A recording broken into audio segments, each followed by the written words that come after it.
My name's Dong, and I'm partner of the design office called Family, and I'm here to talk about a floating pool project that we're proposing with the design office Play Lab. As you can see, it's shaped like a plus, so we're calling it Plus Pool. Basically, it's a pool that filters the river water into the pool itself through the walls of the pool.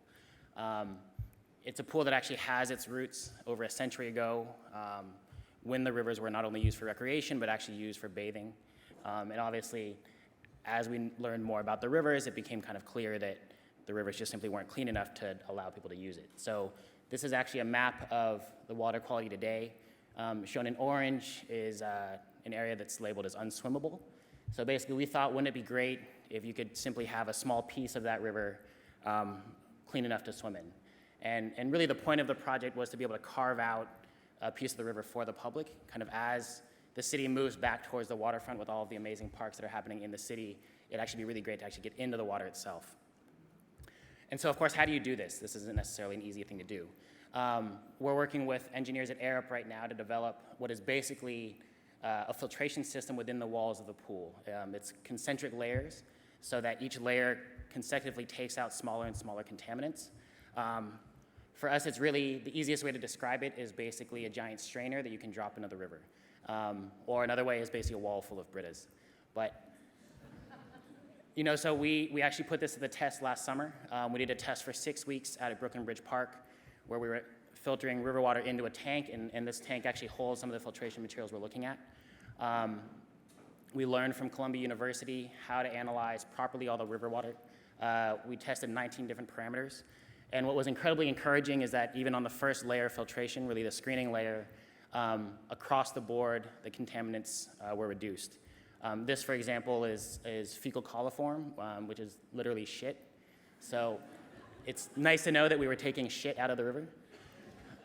And when it comes down to it, I think what's most important about this project for us is that it's a way for people to engage in the river water that literally defines the city. And if people are going to start appreciating the water and actually understanding the water, we might as well start by actually touching the water. Design of the project is very simple. It's basically four pools stuck together. And the reason for that is we wanted the pool to be for everybody at all times. So you can actually keep it as lap swimming for athletes. You can open it up for a sort of glorious pool for play. The project, I think, takes a step sort of beyond the issue of sustainability in that it's actually productive, meaning that on a day-to-day basis, this thing will produce 500,000 gallons of clean water and put that back into the river. So the fact that the architecture actually makes something good is exciting for us, obviously.